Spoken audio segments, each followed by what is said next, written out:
First of all, listen, it's interesting about all these young guys today.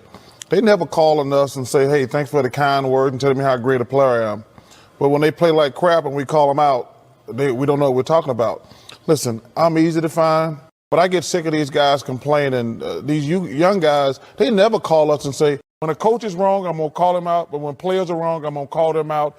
But listen, I'm going to criticize guys that they deserve it. And listen, they can kiss my ass if they don't like it.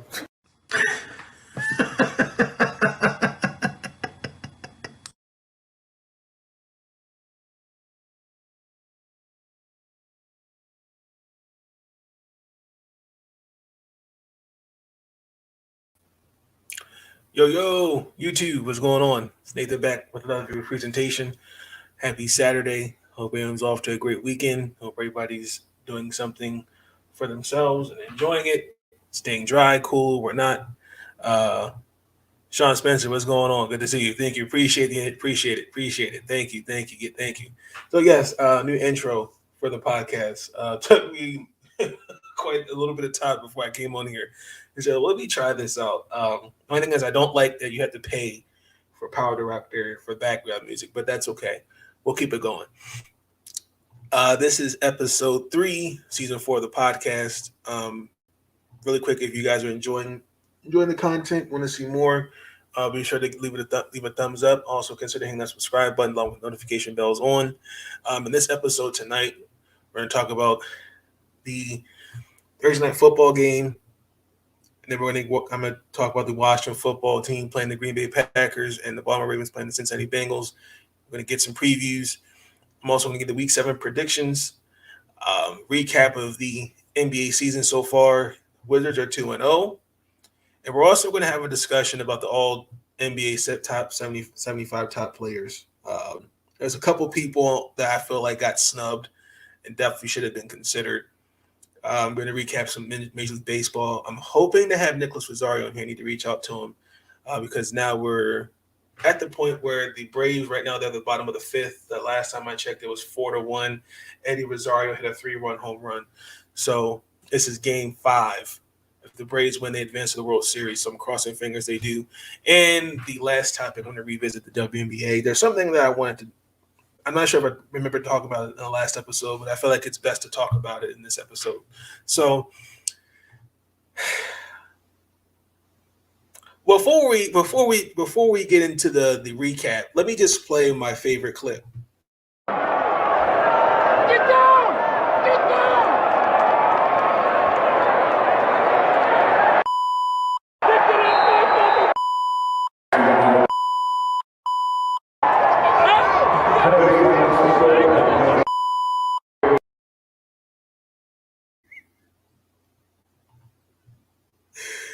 The Denver Broncos lost Thursday night to the Cleveland Browns 17-14. I'm not going to even sit here and act like I didn't know this was coming. Or act like I know this was coming because I did it. I really don't know where to really say. When you're down, your starting quarterback in Baker Mayfield, Odell Beckham Jr. looked like himself Thursday night. You're down 2 running backs. Kareem Hunt's out, Nick Chubb's out, and Dearness Johnson looked like stepped up to the plate. On the opening drive, he ran for 75 yards. Denver, the first half of total offense, Case Keenum looked like himself. I agree. They mustered 76 yards as a cohesive unit. Oh, my God.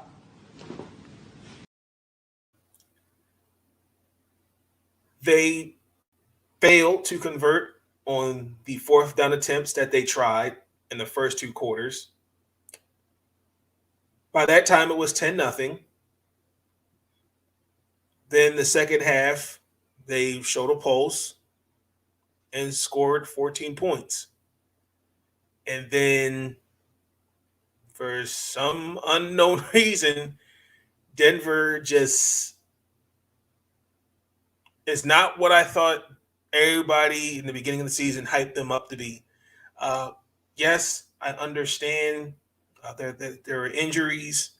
I know some guys coming off injuries, but you know, if Bridgewater doesn't throw that interception that was in the end zone, that to me, it would have been a one-score game.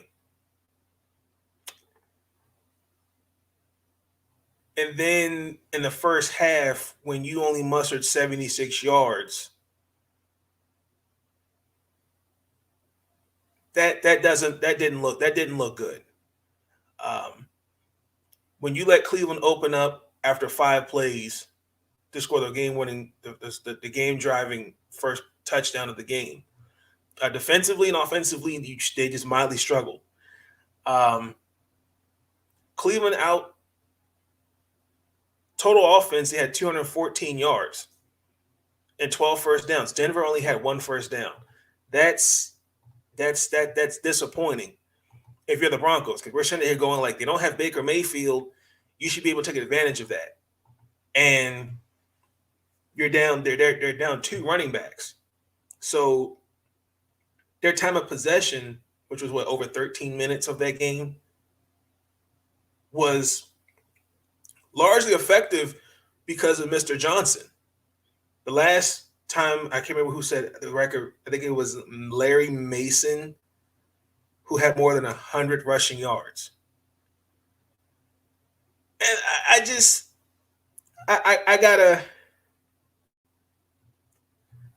I guaranteed that Denver Broncos were going to win that game. And ever since they've been 3-0, they've not lost their last 4. So that was a very, very interesting Thursday night football game.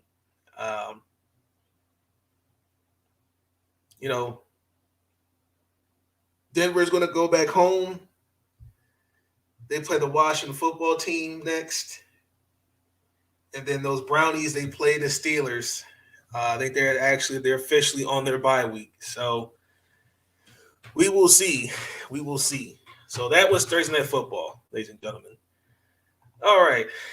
I got to talk about this.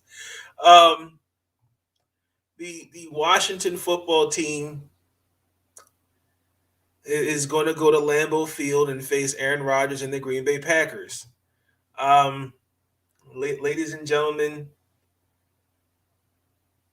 after losing to the Kansas City Chiefs, we almost gave up 400 yards defensively.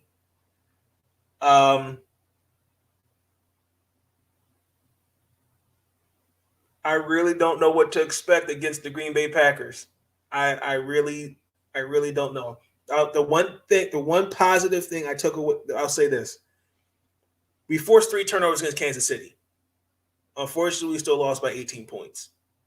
Now, when your defense is giving up 309 and a half yards passing, it's open season on us. Like I'm like, I really just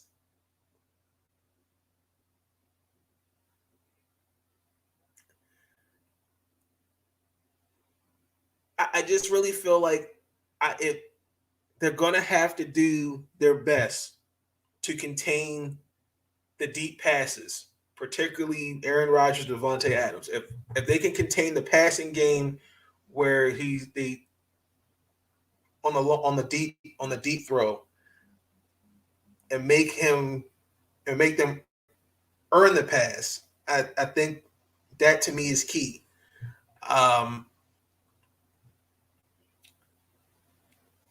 Now, I really am curious to see how our red zone offense is going to look against their red zone defense. I looked this statistic up. So Green Bay's allowed 15 touchdowns on 15 red zone trips. I believe particularly that's I believe that's a key for Washington, especially when we're in the end zone. We're first and goal, second goal, third and goal.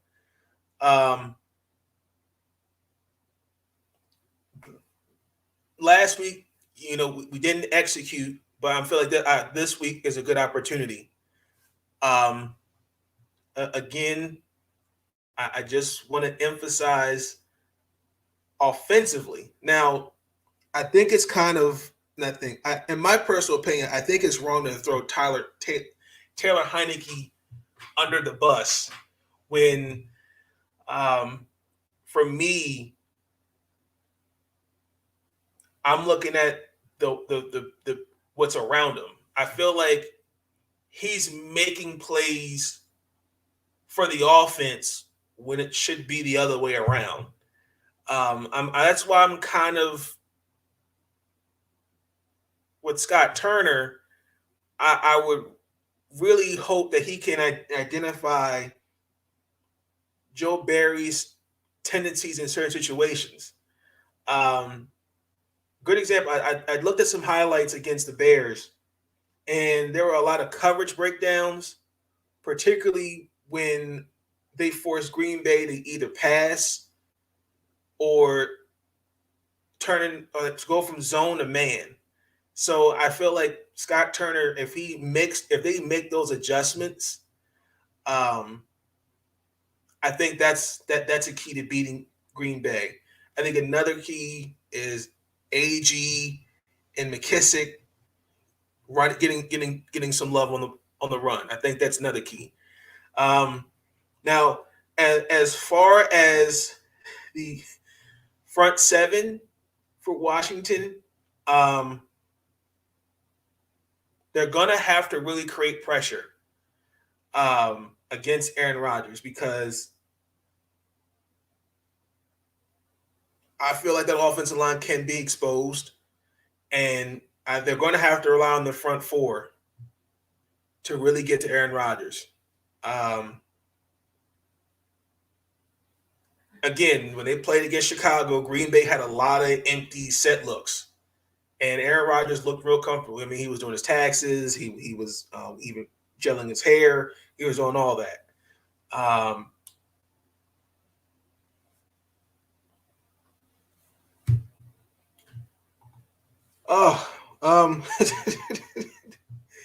I really, and on top of that, they remain undefeated at home.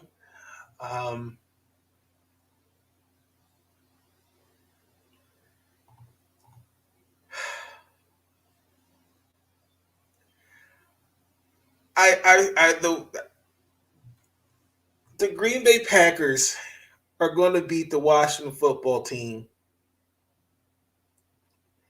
42-10. It's open season. I'm sorry. I'm not going to even press the guarantee on that. I'm sorry. I just see a score like that, because I don't know what to expect. The Kansas City and New Orleans were different. We're going up against the Green Bay Packers, Aaron Rodgers, Devontae Adams. I can see it. I just see a blowout. I really do.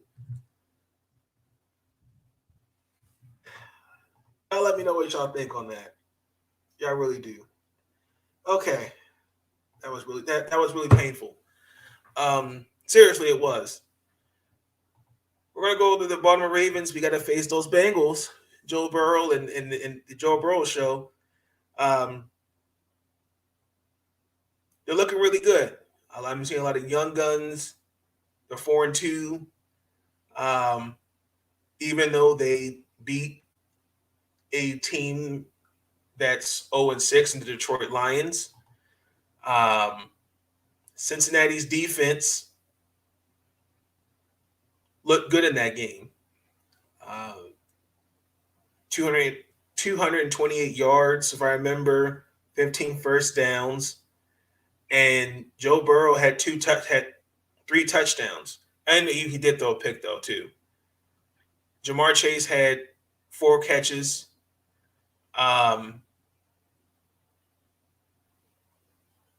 He's one of my rookie of the years. He's one. I still got to see how the rest of these guys look. The Ravens, after coming off a surprising win against the San Diego Chargers,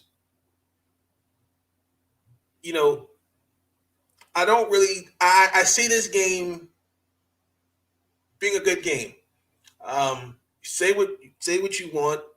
Lamar Jackson is working with less. Yes, Lamar Jackson had a season low. I think it was 167 in passing. The defense looked better.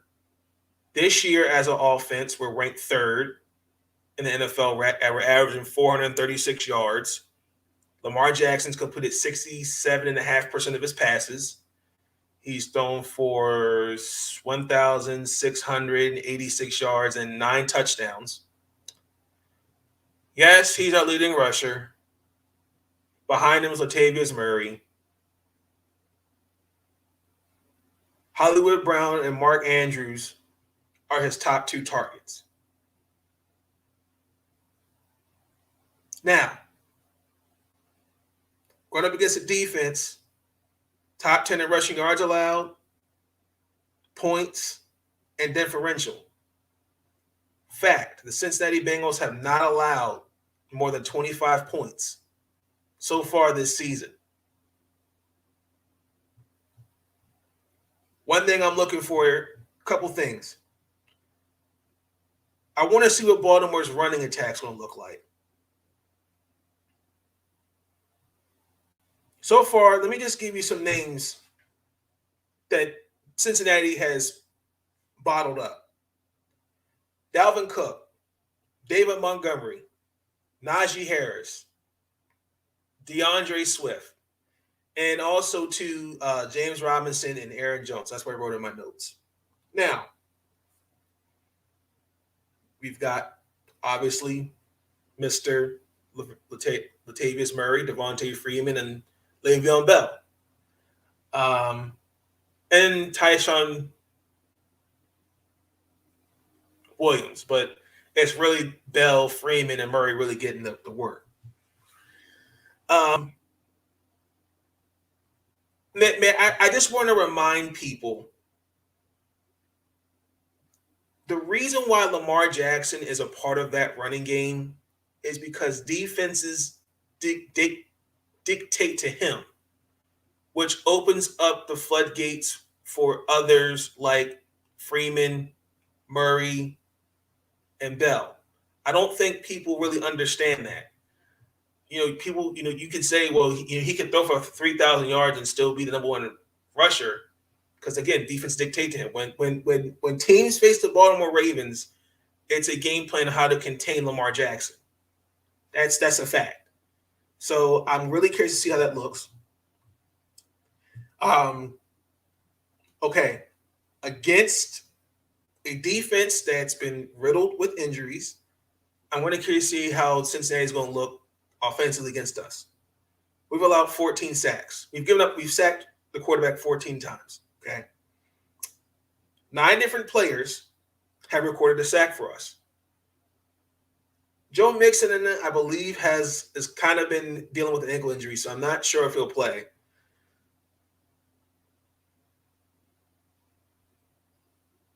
But I think I want to see how they look against our defense. That's another thing. Now, I wrote here on my notes, this is our 3rd home game. And this is Cincinnati's back-to-back away games from home. So they got to play those New York Jets after this. So I know Burrow's got throat contusion. He's still dealing with that.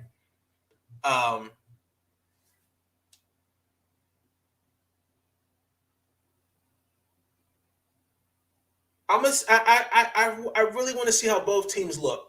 Honestly, I think it's going to be a good game. I don't think it's going to be a blowout. I think it's going to come down to intangibles. I think who throws the first punch. And on top of that, we lost our all pro left tackle and Ronnie Stanley, who was placed on IR. That stings. This is why I wanted Orlando Brown Jr. to stay with us, but you know what, Nathan, let it go. Okay. So I'm gonna say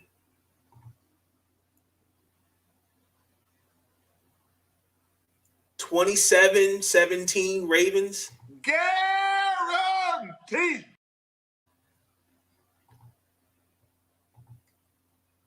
All right. Let's get into the predictions for this week. We got the Kansas City Chiefs facing Derrick Henry. It's the Derrick Henry show.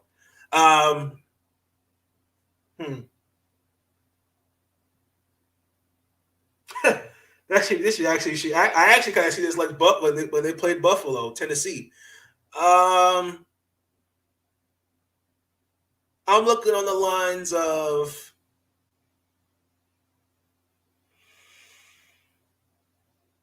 Tennessee 30, Kansas City 27. Guaranteed. We're not doing. I told you we're not going to push the guarantee button on the Green Bay and Washington. We're not doing that. The Carolina Panthers are beating the New York Giants. Guaranteed. You ain't got to get a score from me because the Giants stink. What else? The Miami Dolphins will beat the Atlanta Falcons. Guaranteed. The New York Jets are going to lose to the Patriots. Guaranteed.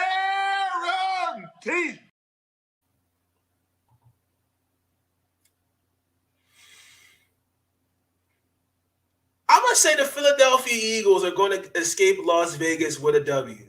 I think that's going to be a good game, but I'm going to go with the Eagles beating the Raiders.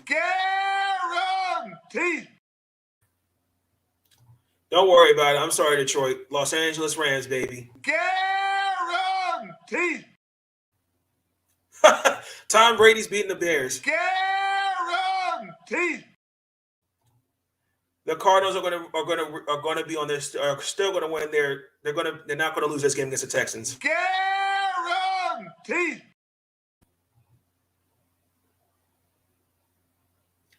Colts versus the Niners. Jimmy G versus Carson Wentz.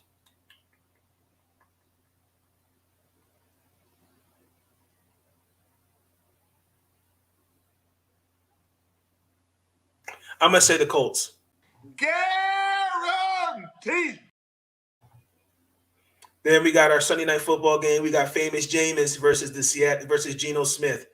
The New Orleans Saints are going to beat the Seattle Seahawks. Guaranteed. That's my week 7 predictions. Y'all let me know who y'all think is going to win. So I wanted to transition. It's kind of news, but it's something I've been wanting to talk about for a little bit. I didn't get an opportunity to talk about it in season 2. Please forgive me. Carlson wins 4th or the win. What do you mean by that, Sean? Clarify that for me. So I think you guys know, for me by now, if you've been following me for a while now, my beef. The media is always going to control and spin the narrative. People are going to say things to get a headline or to get their brand or whatnot up. When people say certain stuff, people like to flip-flop their opinions. You know, people can try to sugarcoat. Some can say one thing and then turn around and say, Carlson. That's what I said, Carlson. So you're going with Carlson Wentz winning the game against the Niners.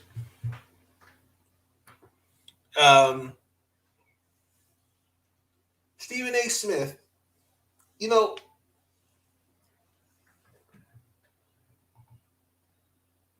oh, you think he's going to lose? Huh? You think the 49ers are going to beat the Indianapolis Colts?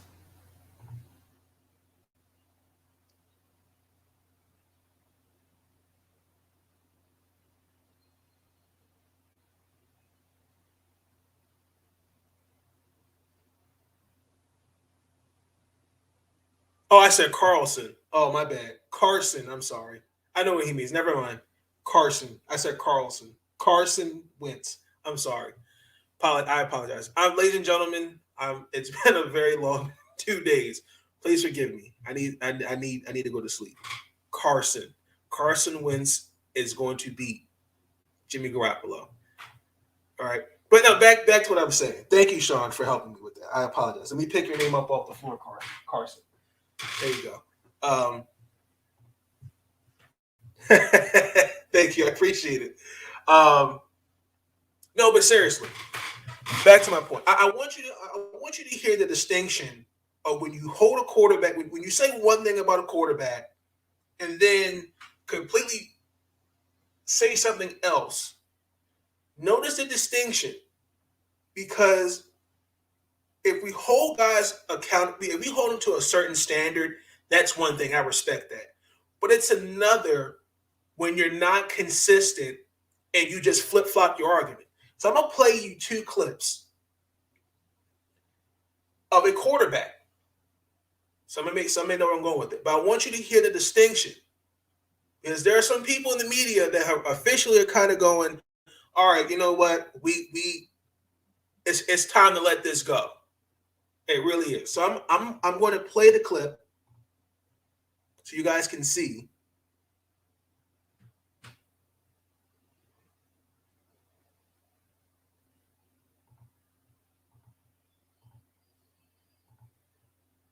What's that?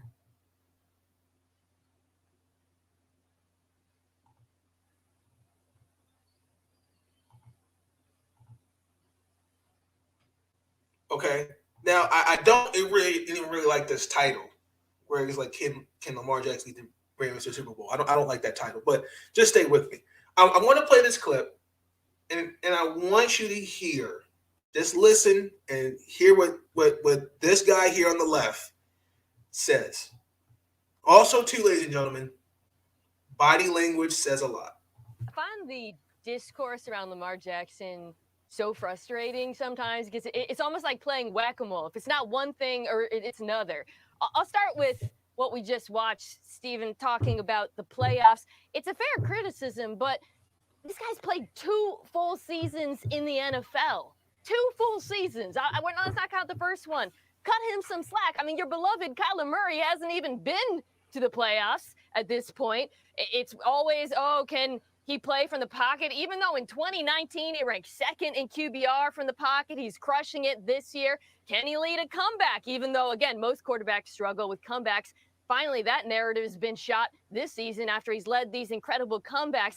It's like the goalposts on Lamar Jackson get moved so many damn times they're in the bleachers at this point. I feel like we can't just appreciate his greatness, is constantly nitpicking over and over.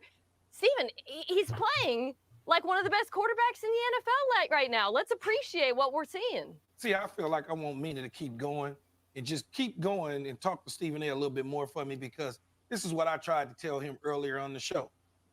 You keep moving the goalposts. Yeah. 1 minute, can he, all the way back to college, Mina. Can this guy play the position?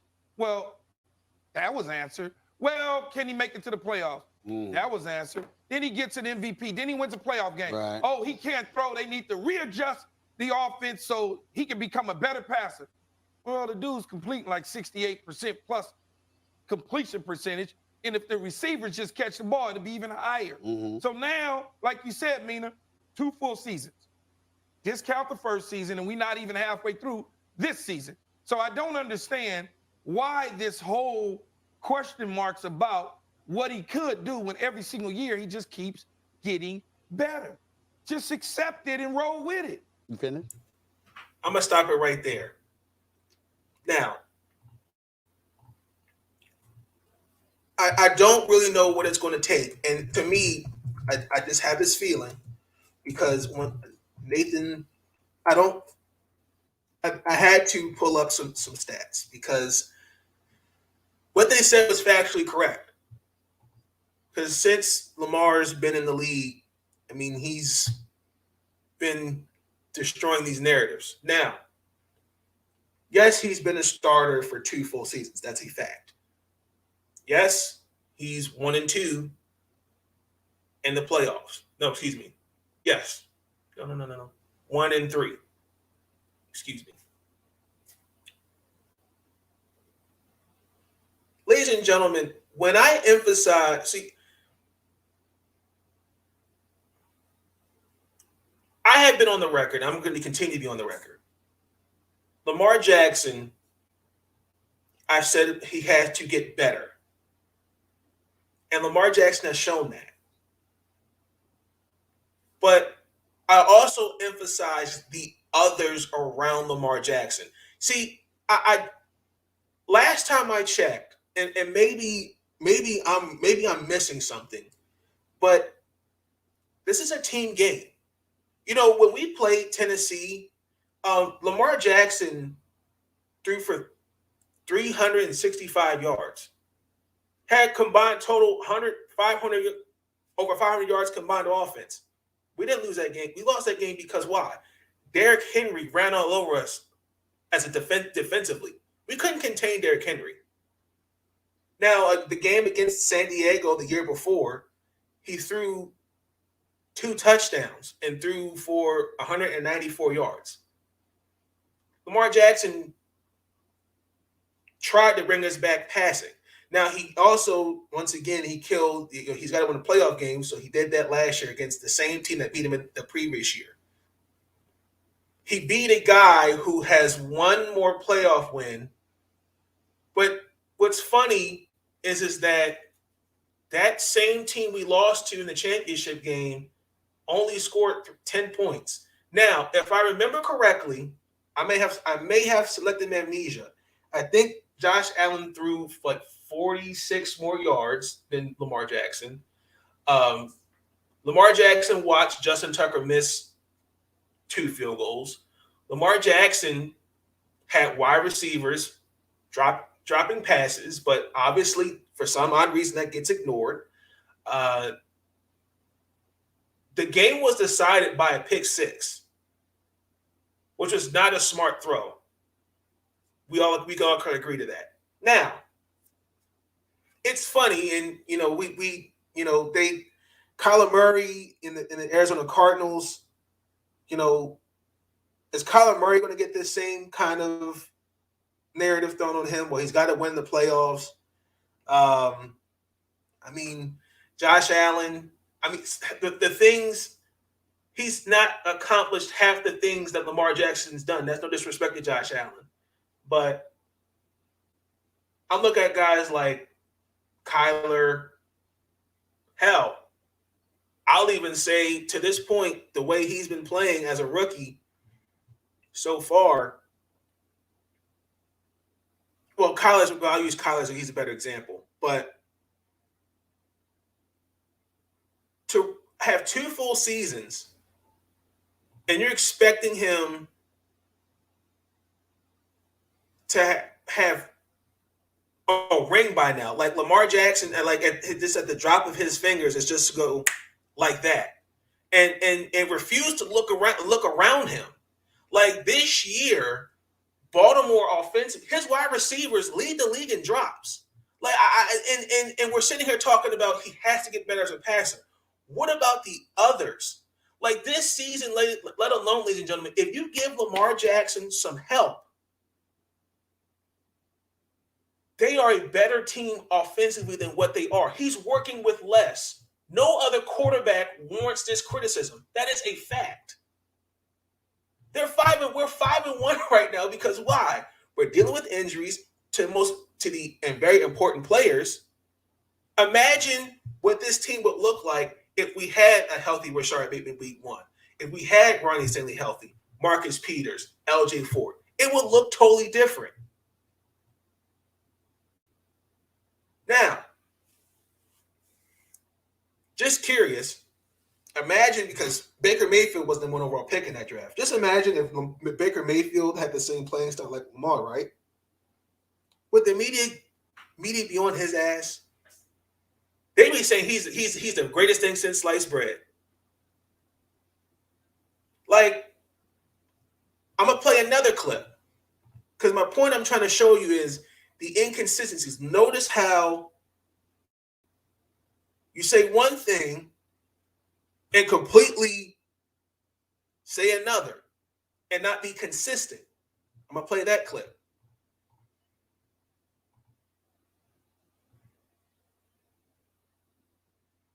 I'm trying to figure out what the hell that is. Hold on. Oh. That's not it. Reshare.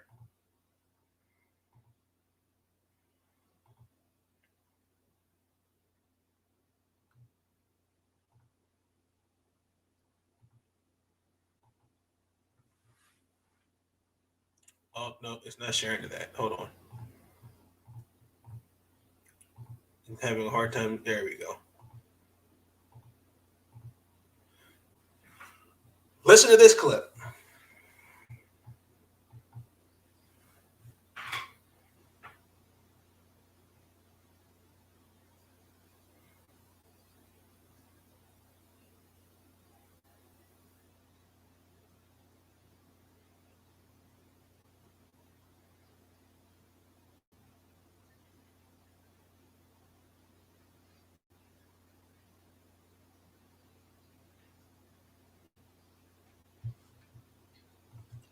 Stop right there. Now, this is where you lose me, because you're saying that he's not an elite passer and he can't throw the ball. But so far, he's thrown 9 touchdowns, almost 1,700 yards passing. Yet, he has a receiving core that leads the league in drops. Now, granted, if this was Patrick Mahomes, the Kansas City Chiefs, right? You know what the excuse is? Well, it's not Patrick Mahomes. You know, Tyreek Hill, Travis Kelce, they got to step up. Mecole Hardman, DeMarcus Robinson, there are 8 PBs out on them.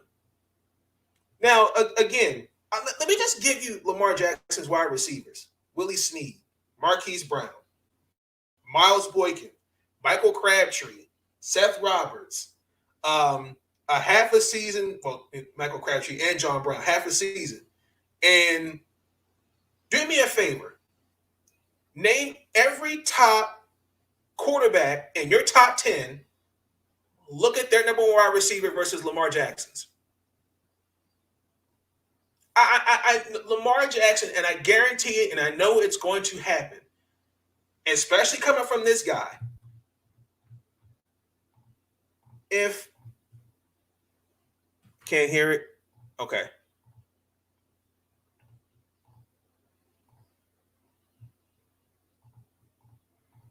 I don't know why it's not sharing it.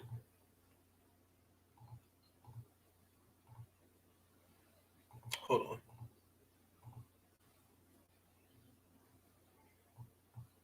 My number 1 criteria is, are you an accurate thrower of the football, particularly under pressure? I'm not talking about scrambling out of the pocket when you ain't got nothing in front of you and you zipping a pass here or there. And I'm not trying to say he can't throw from the pocket and he hasn't made good throws from the pocket. What I'm saying is Lamar Jackson has yet to prove that he is an elite passer. And if you are not an elite passer, you are not an elite quarterback, period. So can I ask what defines an elite passer? So somebody that has to throw for 5,000 yards and like 40 touchdowns. So I guess Patrick Mahomes is an elite passer. So if we're going that route, okay, look at Patrick Mahomes, number 1 wide receiver versus Lamar Jackson's. Look at the wide receivers Lamar Jackson's had to work with. I just named them. And no disrespect to those guys, but they're not They're not a Devontae Adams. They're not a DK Metcalf. They're damn sure not a Tyreek Hill. They will never give this guy credit, and I guarantee it, ladies and gentlemen, and I can just sniff it. What does it matter if he's an elite passer? He wins games. His argument is irrelevant. But this is these. I understand your point, but these are narratives that the media is creating, and I'm telling you this right now: if Lamar Jackson, ladies and gentlemen, if the Baltimore Ravens win a Super Bowl, you know what is going to come out of someone's mouth like Stephen A. Smith? You can't win multiple Super Bowls like that. They got to figure something out. He can't win multiple like that. I guarantee it. And it's going to stop. It really is.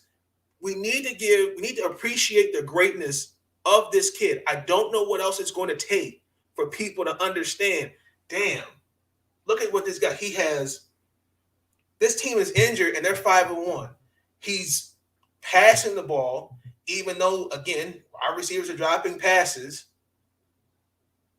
Wow, maybe sometimes you got to look at the others around Lamar Jackson. Come playoff time, it should be the others also around Lamar Jackson stepping up to the plate.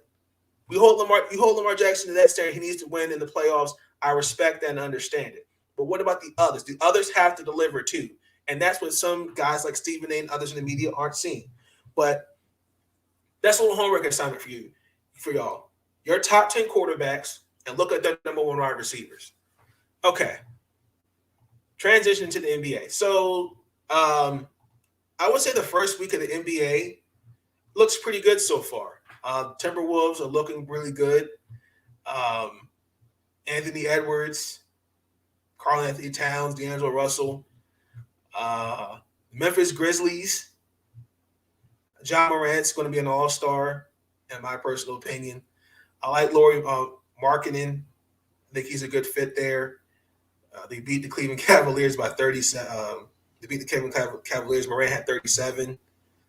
LaMelo Ball is definitely picking up where he left off from last year.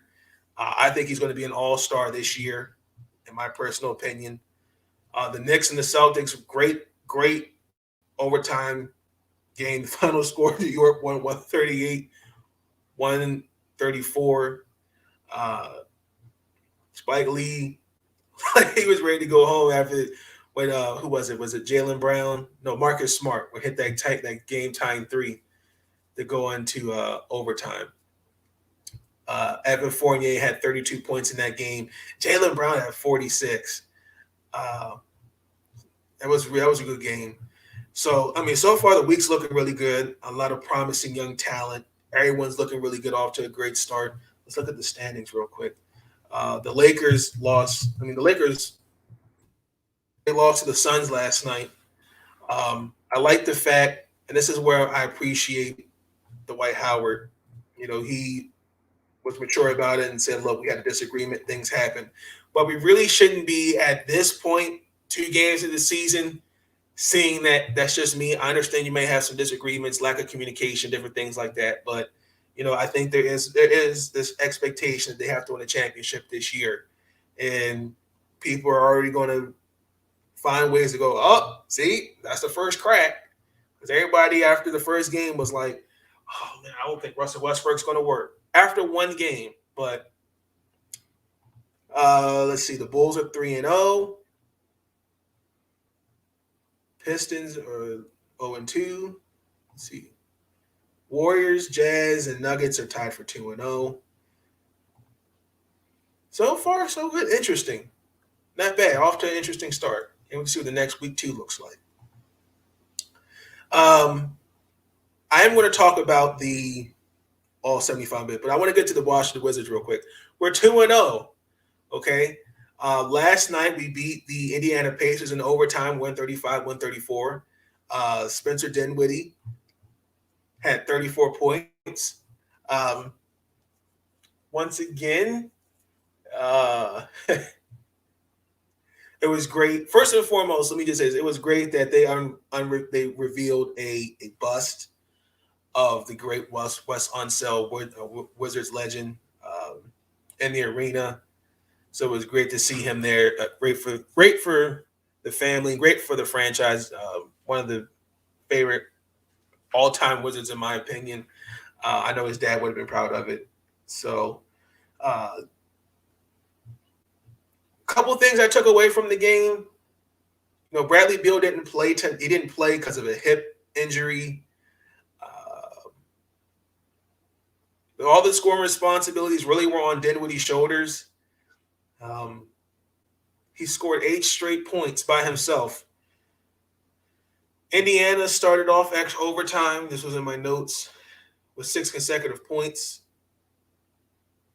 Kyle Kuzma had 26. Bertans had the go-ahead 3. A couple things I'm just still noticing. I think defensively we're still kind of figuring some things out. I think we're still trying to figure out what's best rotation, what's not the great best rotation. Miles Turner had 40 points. You know, Malcolm Brogdon and Domantas Sabonis had 28. It was a really good overtime game, but I feel like we should not have put all the responsibility on Dinwiddie.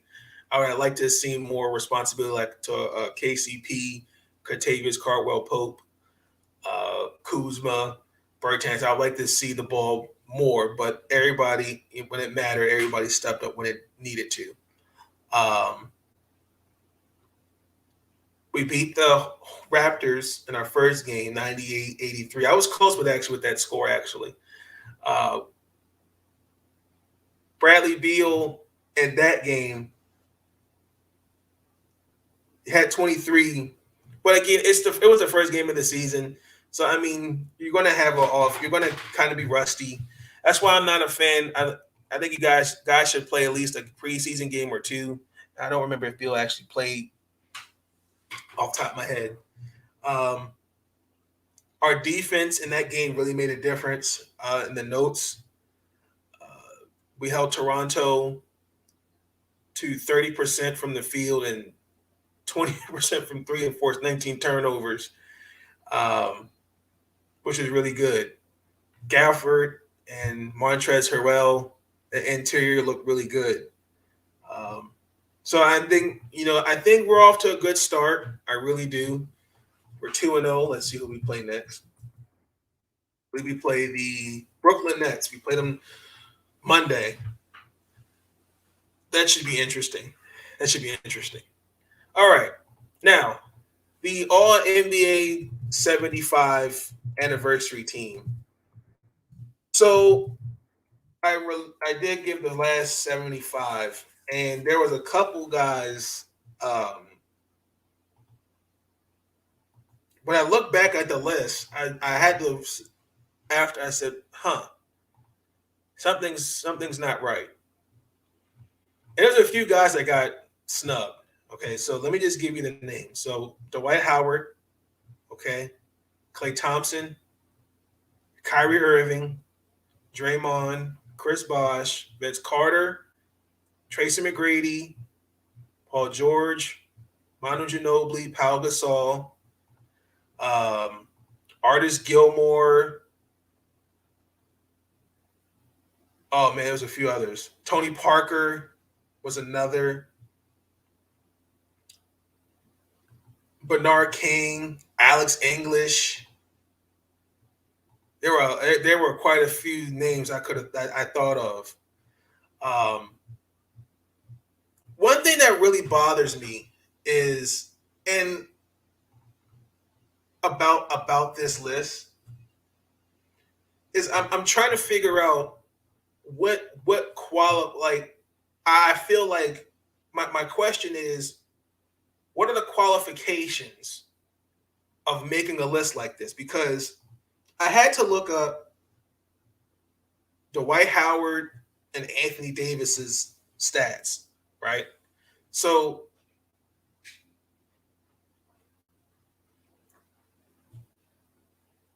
Anthony Davis is an 8-time All-Star, 4 All-NBA, 4-time All-Defense, 3-time block leader, and a champion. Who's compared to Dwight Howard, who's an 8-time All-Star, 8-time All-NBA, 5-time All-Defensive, 3-time Defensive Player of the Year, 5-time rebound leader, a champion, and 2 times led the league in blocks. to say that Dwight Howard is not in the top 75 before Anthony Davis, there's some bias there. And it's just my opinion. I think everybody's looking at post-Orlando when he went to LA and played with Kobe. We all know Kobe. We all know Dwight played through shoulder injuries and back injuries. We know that Laker team just was a failed experiment. Okay. I think to me, I feel like they still hold that against Dwight because the first time he got to LA, he didn't exceed expectations. Now, I definitely feel like Dwight Howard should have been on this list. That's just me. Bernard King, okay. My dad could tell you so many stories about Bernard King, but was one of the most prolific scorers in the 80s. And also, too, had an argument for probably being one of the best players in the game. 4-time All-Star, 4-time All-NBA, the 1984-85 scoring champion, and also, too, in a league where he scored 33 points a game. Now, he was 345 points. I had to actually look this statistic up. He was 345 points away from reaching 20,000 because he had an injury that just ended his career.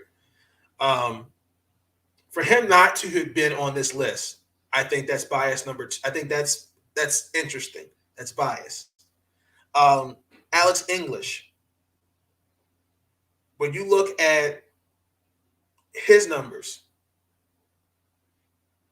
he scored more points than anybody in the 1980s. That was according to Stat News on Twitter. I saw that. Nobody, there was a distant second. Moses Malone scored 2,000 points less than Alex English. Alex English, 8-time All-Star. He led the league in scoring 1982, 1983. Made the All-NBA team 3 times. He averaged 20 points a game in 10 seasons. His 8 times he was an All-Star, ladies and gentlemen, he averaged 25 points a game. He finished his career in top 20 scoring.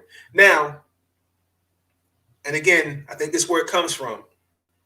Lack of success postseason. The Denver Nuggets, ladies and gentlemen, yes, we're not, back in the day, we're not a good, that's what held them back. The success of the team. To not have him on this list is crazy to me. Nikola Jokic, like some of these guys, in my personal opinion, like a Klay Thompson, Kyrie Irving, Jokic, I feel like will be in the next 25. So 25 years from now, I think they'll be in the next 25. But I feel like when you make a list, are we talking about guys that have had impact on the game, or we're looking at individual success? Like what qualified some of these guys to get over certain guys, like Tony Parker, okay, to not even have made it. I mean, at one point, I mean, when you think of the Spurs, I mean, yeah, you think of David Robinson, Tim Duncan, but when you have Tony Parker and Manu Ginobili, they also were a fundamental piece of success for the San Antonio Spurs. 4-time four-time champion, at Finals MVP, 6-time All-Star, 4-time All-NBA. That, I mean, okay, he averaged 15.5 points again. I mean, that may not wow you out your socks, okay. But when you're in a league with Steve Nash, Chris Paul, Jason Kidd, to not even say like, yo, Tony Parker, that's crazy to me. Now, Klay Thompson was another one. Now, okay, yes, Klay Thompson, and this is how I feel. He's not limited. Okay, but he's playing alongside arguably one of the best shooters in the game. I really feel like, honestly and truthfully, he's going to be in the next 25. That's just how I feel. Now, Kyrie Irving is to say Kyrie Irving's not even a top 75 player. I actually agree with Andre Iguodala. I think some of this, again, I'm not sure what warrants what makes you get into these kind of conversations. That's why, again, just to stay with me, when we had the whole WNBA GOAT thing, that's why I was confused. Like, okay, yeah, that when you look at Diana Taurasi's numbers, yeah, they career-wise, yes, they speak for themselves. But to say there's some others that got snubbed on that list, I think that's unfair. Yeah, Clay is a 5-time All-Star. Yeah, he's a 3-time champion. Kyrie Irving, yes, is a champion. 3 All-NBA teams, All-Star, 7 times. I feel like it's just me, my personal opinion. I think politics is what kept Kyrie Irving off this list. That's just what I believe. But anyway, I look at guys like Draymond, Chris Bosh. They'll be in the next list. Tracy McGrady. I get it. If he'd have stayed healthy, he'd have been one of a kind. I understand the injuries, especially when he got to Orlando. I can't ignore that he made the NBA All NBA 7 times, 7-time All-Star, 2 scoring titles. I can't ignore that. Vince Carter, that's another one. Even though Vince Carter doesn't have the ring, to say he's not even considered, I don't really know what to feel. I really don't. He played for 21 years. For me, most guys won't last that long. Yes, he made the All-Star 8 times in his career, and arguably probably one of the best dunkers. Again, one thing that holds Vince Carter back, he doesn't have a ring. I understand that. But Vince Carter changed. He elevated that franchise in Toronto. He, yes, played with Jason Kidd in New Jersey. But the fact that to see some of these guys not even making, I didn't even get into Pau Gasol. I really feel like I really want to know what was the criteria for this list. When I look at Pau Gasol, a good shooter, and also can pass the ball, but also to one of the most probably one of the most, if not influential players internationally of this era, in my personal opinion. Another one that just came off my top head, Dikembe Mutombo, 4-time All-Defensive Player. He's actually tied. Ben Wallace tied with him on that. Do you see what I mean? I can also throw out Yao Ming, Penny Hardaway. There's so many other guys that come to your head, and it's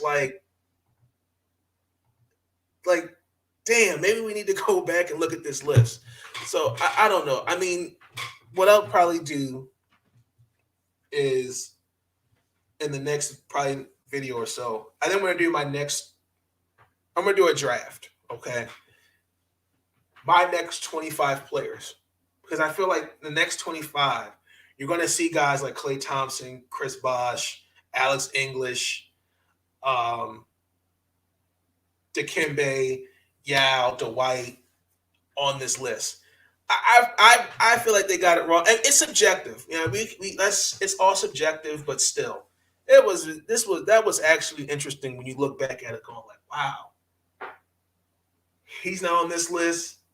But the biggest one I would say is Dwight Howard was before Anthony Davis is a top 75 player before Dwight Howard. Relationship with your Oh children. my God.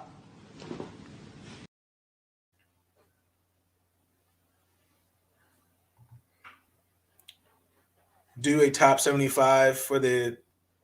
So you want to do a whole 75 list of players my top 75, I can do that. That's definitely an assignment. Thank you, Sean. I appreciate that.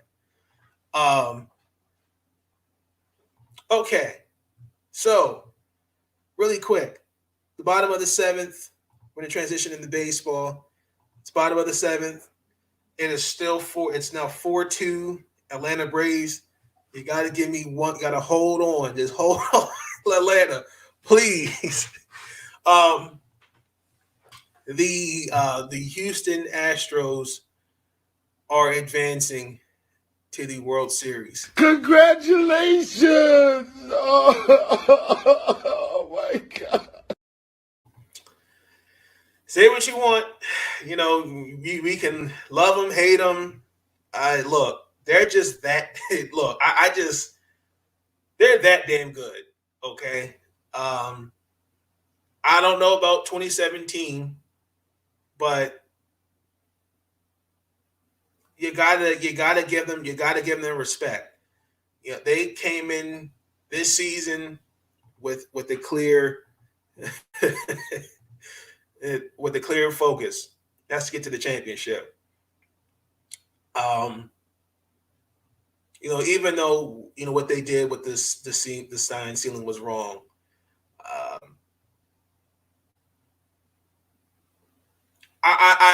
You know, it really stinks because I really had like the Boston Red Sox. I feel like they had the team to beat Houston. I did, but they're just on a tear, y'all. It's going to be the Houston Astros versus the I want to say the Atlanta Braves. The Atlanta Braves are going to win in 6. Guaranteed. So I'm going to have Nick Rosario on here. Hopefully we have a World Series breakdown before the World Series starts. I'm going to try to get him in here before the World Series. So I'm hoping that the Atlanta Braves just hold on. They got 2 more. They got the bottom of the 7th and 2 more innings. 5 more innings. Come on, Atlanta, please. Last topic of the night. I wanted to revisit this topic with the WNBA. Now that the season's over, really quick. Guarantee. Yeah, definitely. So I'm hoping the Atlanta Braves win. But yeah, so now that the WNBA season's over, I want to first wish all those that are overseas well. Hope they're staying safe. It sucks that they had to go overseas, but you know they got to make money and earn money. You know, that's their second job after they're here. But ladies and gentlemen, look, perception creates reality. What do I mean by that? You know, the Chicago Sky, who won the championship. Congratulations! Oh my God. All right. This is where I knew perception creates reality, because you're going to have people that are going to create narratives about the league. Now, I didn't get into the NBA news. I'll get into that a little bit. But I want you to understand. I'm going to share my screen. Okay. This was the Chicago Sky's parade. Now, this is what somebody obviously took a video of. And this was the caption. Big turnout for the WNBA championship parade today. Now, again, perception creates reality. See, after this went on Twitter, everybody was like pretty much saying, wow, that's sad. You know, this is why nobody watches the league. People found this funny. Now, I want you to understand. People are going to create false narratives to get their brand and their following up. Now, stay with me, because the same person, right, who put this video up. Question.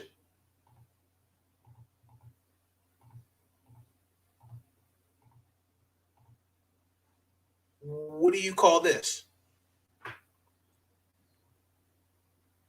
Now, it seems like to me, this is a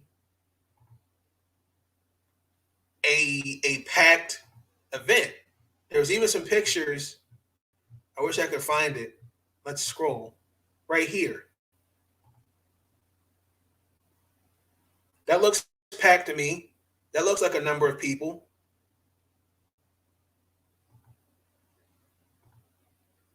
This is when they're at the trophy celebration. So, and then here is a game where they won the championship. See, I say all that to say this. Like, I kind of can understand now. When I sit back and look at what Lexi Brown was saying in her Twitter on a video she had on a while ago. I think it was last year during the bubble. I can understand now what she was really trying to get across. Like, when do we really give these women the respect that they deserve? They can play the game of basketball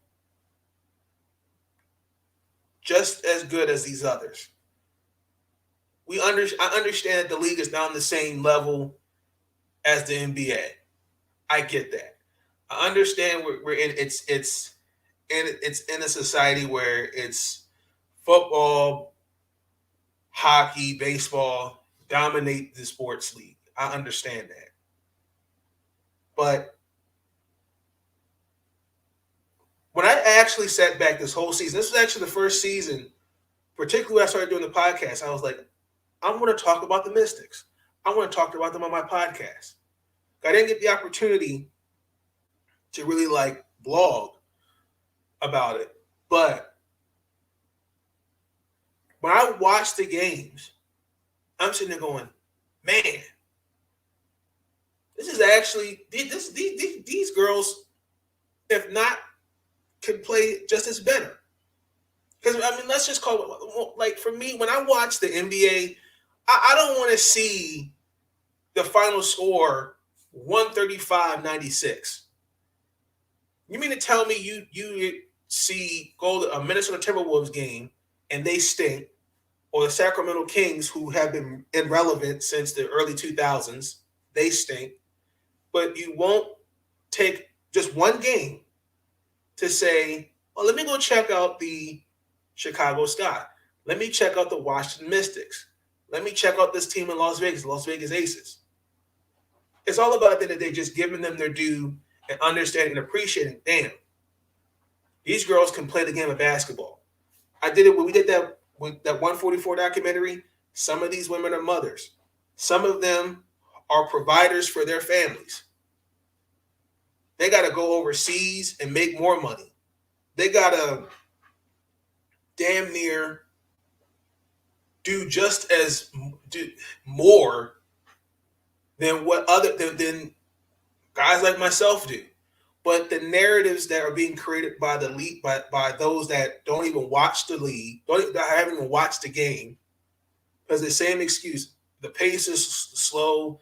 All they complain about is money. This. Yes, Wiley, I understand that there are some things that need to be worked out, particularly like their CBA, where I'm confused on certain topics, certain things in that CBA I'm confused about. The league has, for 25 years, has slowly but surely has shown that it's not going anywhere. Like, you're seeing talent. The next group of women that have taken this, that are going to take this league to a better place. And it's time we really start appreciating the greatness of some of these women and what they're doing in the league. Maya Moore, I don't know if she'll come back. Candace Parker hinted at retirement. Elena Deladon, Tina Charles, Skylar Diggins, Brittany Griner. This example, this playoff run, this playoffs was arguably was actually probably the best basketball I've seen. Like compared to NBA playoffs, where honestly and truthfully, it was boring to me. Besides that Brooklyn Nets and that Nets and Bucks series, if to me the WNBA playoffs, if not, was just the same, was just competitive. But it's just like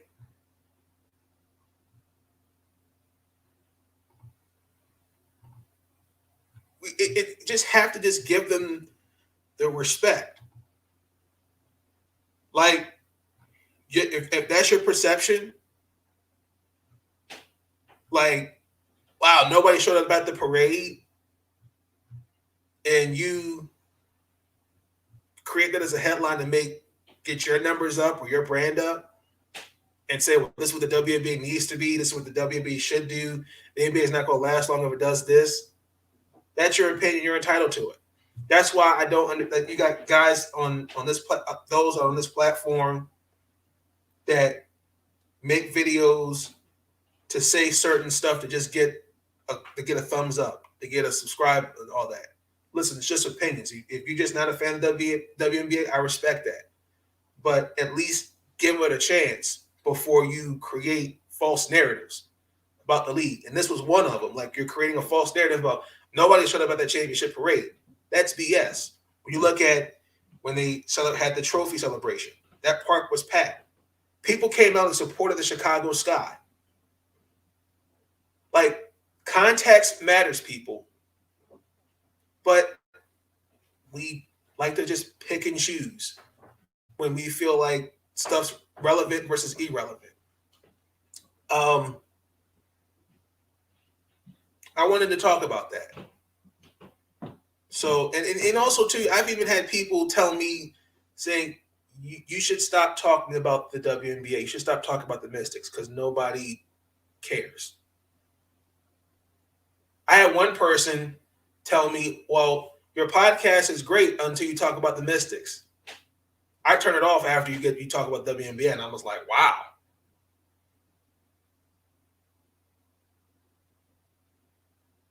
So listen. I think I'm a fan of the league, and I'm going to just continue to just kill these narratives about the league that have been created. The league has gotten this far.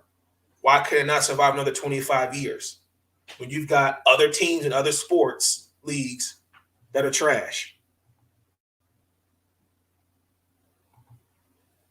To each his own. Do you?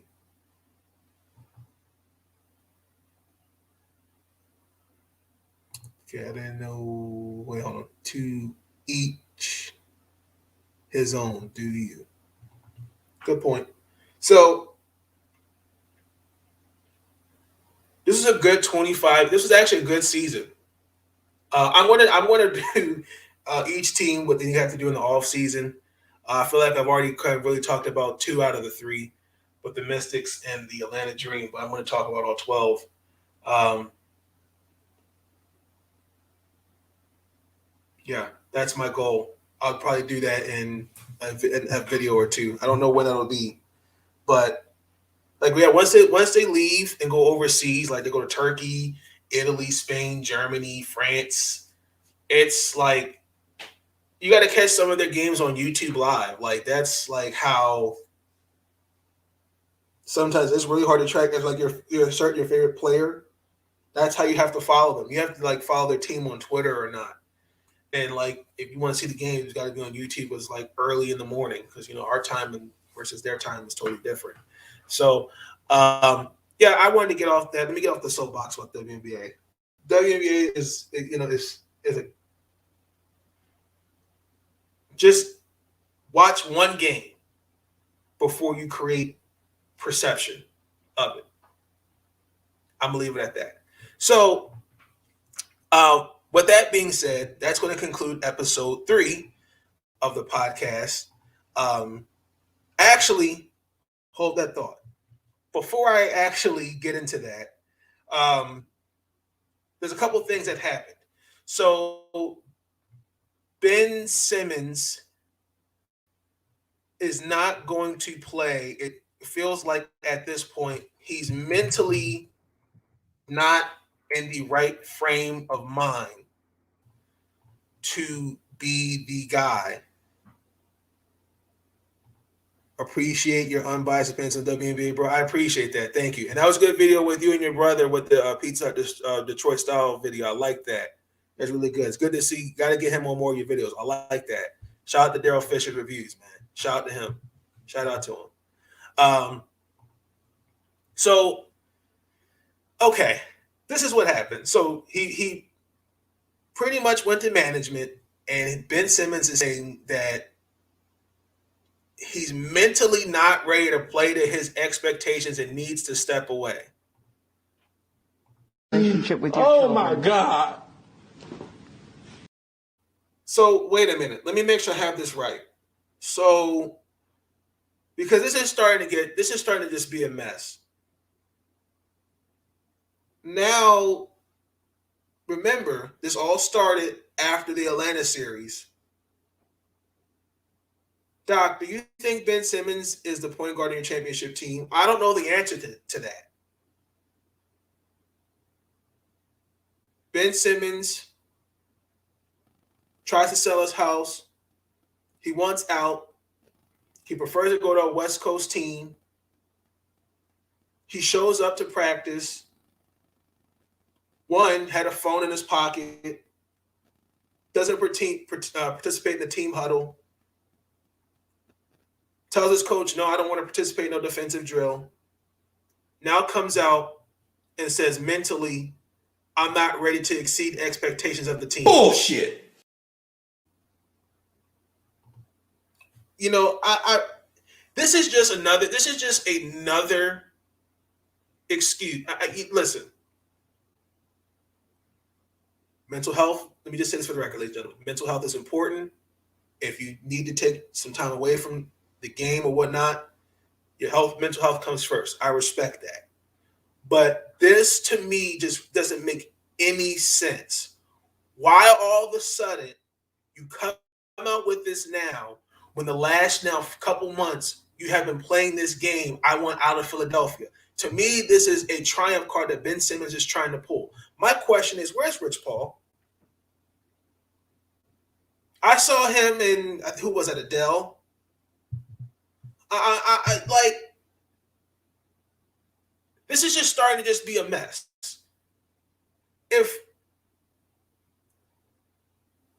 While I respect the Philadelphia 76ers and Tobias Harris saying, look, do what you got to do.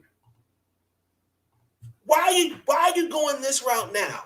That doesn't make sense to me. Like, he's mentally not ready to play to his expectations. So I'm a lifelong Sixers fan, and I'd rather have him leave than bringing down our morale and team chemistry. And you know what, Daryl, I agree. You know, at this point, I just feel like this is just another example. I think this is his way of just trying to get out of Philadelphia. I don't think he wants to be there, because you know who he's really afraid of? Fans like Daryl. Sixer fans that know are going to go at his ass. Because I'm telling you, there are fans in certain cities, New York, Washington, Baltimore, Los Angeles, other cities. When you don't perform well or don't exceed expectations, fans will let you know. When you play like trash, or where you feel like, or you disrespect them in some way, shape, or form, or they're going to let you know. And I think that's what Ben Simmons is really, honestly, truthfully not feeling to it. That's the music he doesn't want to face. Now, it's another, I can see if this was going on a period of time. But we're now going into year 6, I think, if I'm saying this correctly. And we've been saying it for now the longest. When are you going to learn how to shoot the ball? That's not hard. We're not, it's not hard of us asking you to be a better basketball player. But it seems like you're okay being where you're at. And now all of a sudden, now we're pulling this, well, I'm just not mentally ready to exceed your expectations as a basketball player? Like, do you see like the game? Like, it's a game of chess. Billy Cunningham would have never put up with him. I agree with that. That's a good point. Billy Cunningham was one of those coaches. He left, according to Charles Barkley, he left Dr. J and Moses. So it's to the point where is this like I just don't understand.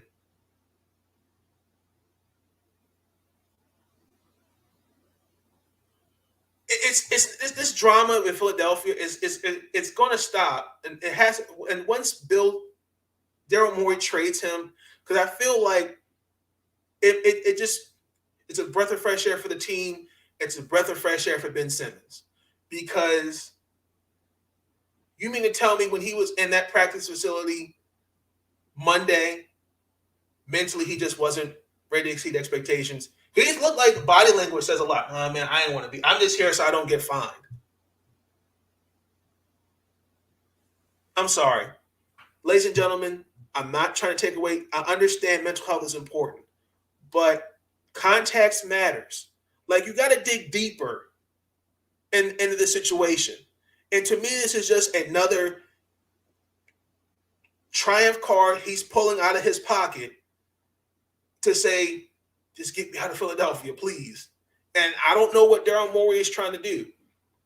But again, I would trade him to a team and get something in return that's best for the Philadelphia 76ers, not Ben Simmons. But most important thing is to ensure that Ben Simmons is okay and making sure that there's nothing seriously going on. That's on the other aspect of it, because mental health is serious and it's important. But I don't like you're hearing about this stuff now. That's what bothers me. Now, what else is happening? We talked about the Dwight Howard and Anthony Davis fight. That happens. And again, people are going to go to town with that. The Phoenix Suns owner and Mercury owner too, Robert Sarv is accused of sexual harassment amid claims that NBA will forcibly remove him as owner. Now,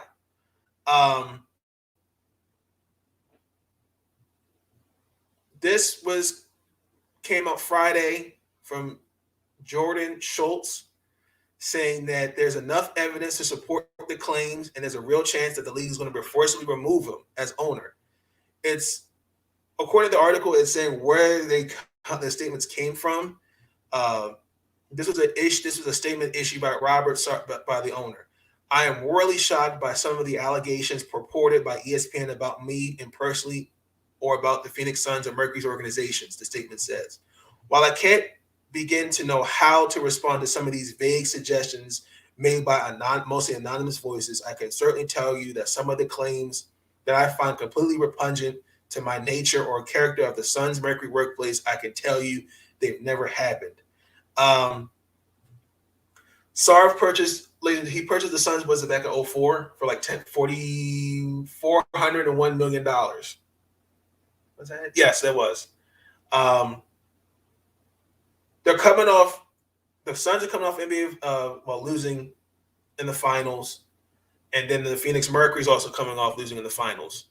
So that's actually interesting.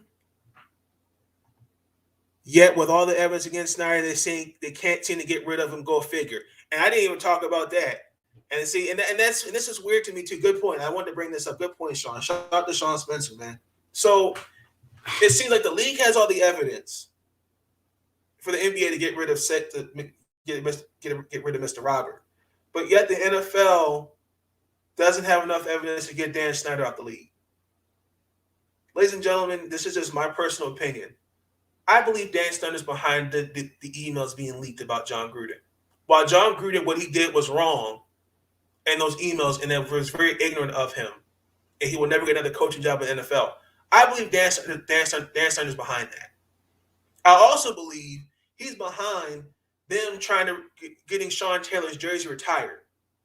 Why would you come out in the midst of the trash that's what's going on with your team, especially where your wife, who's now the CEO, practically saying, well, we're sorry what happened, if it did happen in our organization, but y'all need to move on from it.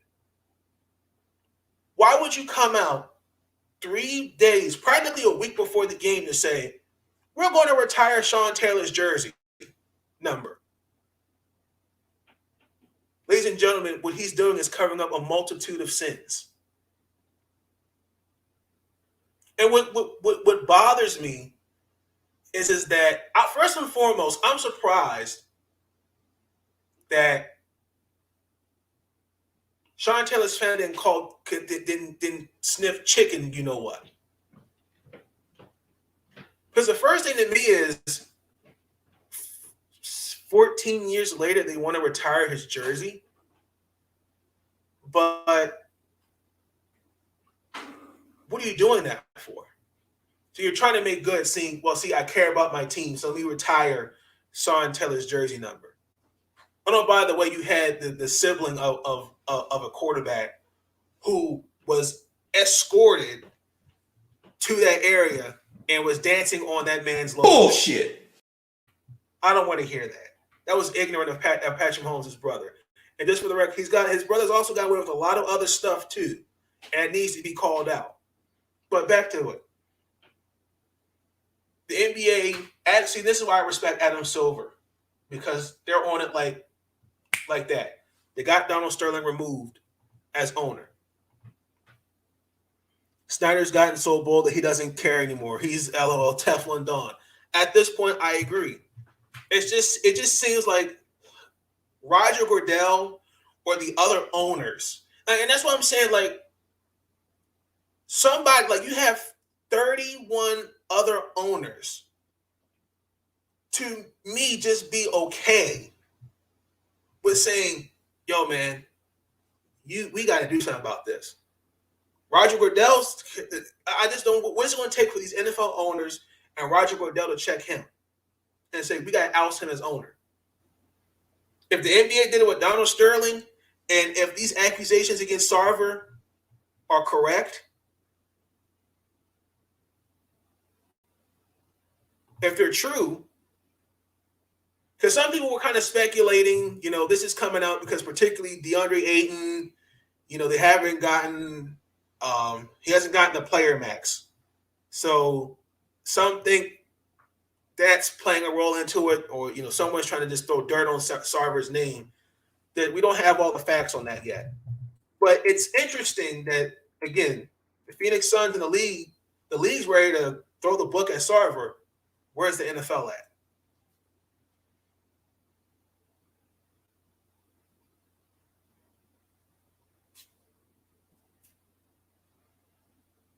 See, you know what pretty much tells me, and I don't know what's in the heart of other NFL owners. If you are okay with a man like this owning a team, you're part of the problem, not the solution. That's just how I feel personally. Because if you really cared about the league and you're trying to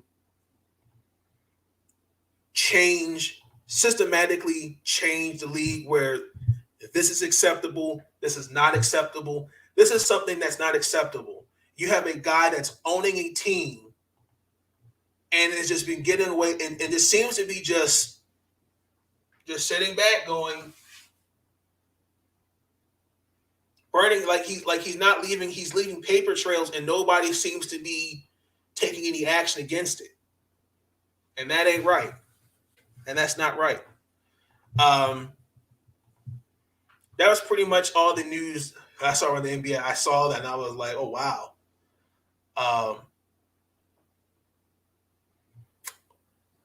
Y'all let me know y'all thoughts on these topics. I feel like this is a good episode today.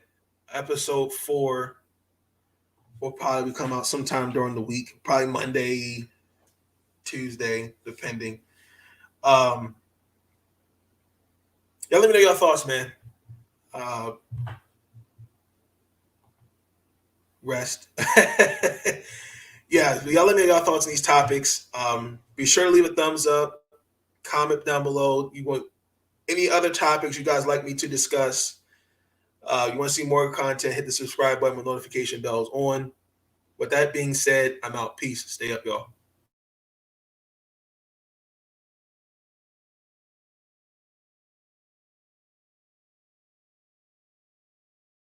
First of all, listen, it's interesting about all these young guys today. They never call on us and say, hey, thanks for the kind word and tell me how great a player I am. But when they play like crap and we call them out, we don't know what we're talking about. Listen, I'm easy to find, but I get sick of these guys complaining. These young guys, they never call us and say, when a coach is wrong, I'm going to call him out. But when players are wrong, I'm going to call them out. But listen, I'm going to criticize guys if they deserve it. And listen, they can kiss my ass if they don't like it.